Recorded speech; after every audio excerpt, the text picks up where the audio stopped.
ناظرین کرام، عمران خان صاحب نے مرید کے واقعے پر جمعہ کو پشاور میں احتجاج کی کال دے دی اور کہا کہ جوڈیشل کمیشن قائم کر کے آئی جی اسلام آباد اور محسن نقوی کو شامل کیا جائے۔ توشخانہ 2 کیس سماعت کے دوران اڈیالہ جیل میں عمران خان صاحب سے ملاقات کے بعد علیمہ خانم صاحبہ کے ہمراہ میڈیا سے گفتگو میں ان کی بہن نورین نیازی نے کہا کہ عمران خان صاحب نے لاہور میں قتل عام کی مذمت کی ہے۔ 3 سال میں 4 بڑے سانحات ہو چکے ہیں، پہلا 9 مئی، دوسرا 26 نومبر، تیسرا کشمیر میں اور چوتھا لاہور مرید کے میں پیش آیا ہے۔ نورین نیازی کے مطابق عمران خان صاحب نے کہا ہے کہ ہماری اپنی فوج، پولیس اور رینجر اپنے عوام کو مار رہی ہے، آئی جی اسلام آباد اور محسن نقوی کے خلاف تحقیقات کی جائے، اور انہوں نے خیبر پختونخوا میں جمعے کو احتجاج کی کال دے دی ہے۔ ان کا کہنا تھا کہ عمران خان صاحب نے ہدایت کی ہے کہ ان حادثات پر جوڈیشل کمیشن کا مطالبہ کیا جائے، ہم اپنے ہی ملک میں غیر محفوظ ہو گئے ہیں، سب کو اس ملک کے لیے کڑا ہونا چاہیے۔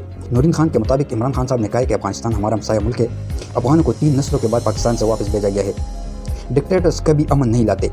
عمران خان صاحب نے اپیل کی ہے کہ انہیں پیرول پر رہا کیا جائے تو وہ افغانستان سے بات چیت کر کے مسئلہ حل کر دیں گے۔ ان کا کہنا تھا کہ عمران خان صاحب نے امن کو سیاسی استحکام سے جوڑ دیا ہے اور انہوں نے کہا کہ امن صرف بات چیت سے آتا ہے۔ اس موقع پر علیمہ خانم صاحبہ کا کہنا تھا کہ توشخانہ 2 کیس میں آج ہمارے وکلاء نے دلائل دیے اور عدالت سے پیر کی تاریخ مانگی تھی۔ کل ہائی کورٹ میں القادر کیس کی تاریخ بمشکل سے ملی ہے، لیکن عدالت نے پیر کی تاریخ نہیں دی اور کل سماعت رکھی ہے۔ ان کا کہنا تھا کہ ہماری نظر میں توشخانہ 2 کیس میں عمران خان صاحب اور بشرا بی بی بے گناہ ثابت ہو چکے ہیں۔ ہمارا خیال ہے کہ جج صاحب اب اس کیس میں فیصلہ سنانے جا رہے ہیں۔ علیمہ خانم صاحبہ نے کہا کہ 22 نومبر 2024 کو ہم نے احتجاج سے متعلق عمران خان صاحب کا پیغام دیا تھا، اس پر اے ٹی سی پنڈی نے میرے اوپر فرد جرم عائد کی ہے۔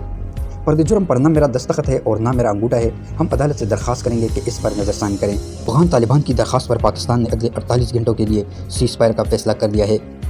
افغان طالبان کے بزدلانہ حملے ناکام ہوئے، طالبان اور فتنہ الخوارج کے 50 جنگجو ہلاک ہوئے اور متعدد زخمی ہوئے۔ وزارت خارجہ کے مطابق پاکستانی حکومت اور افغان طالبان رجیم کے درمیان طالبان کی درخواست پر باہمی رضامندی سے آج شام 6 بجے سے اگلے 48 گھنٹوں کے لیے عارضی طور پر جنگ بندی کا فیصلہ کیا گیا ہے۔ پاک فوج کی قندھار اور کابل میں فضائی کارروائی افغانستان طالبان کے کئی بٹالین ہیڈ کوارٹر تباہ کر دیے۔ وزارت خارجہ نے بتایا کہ اس دوران دونوں اطراف تعمیری بات چیت کے ذریعے اس پیچیدہ مگر قابل حل مسئلے کا مثبت حل تلاش کرنے کی مخلصانہ کوشش کریں گے۔ تو دوستو، چینل کو سبسکرائب کریں، لائک، شیئر اور کمنٹ ضرور کیا کریں۔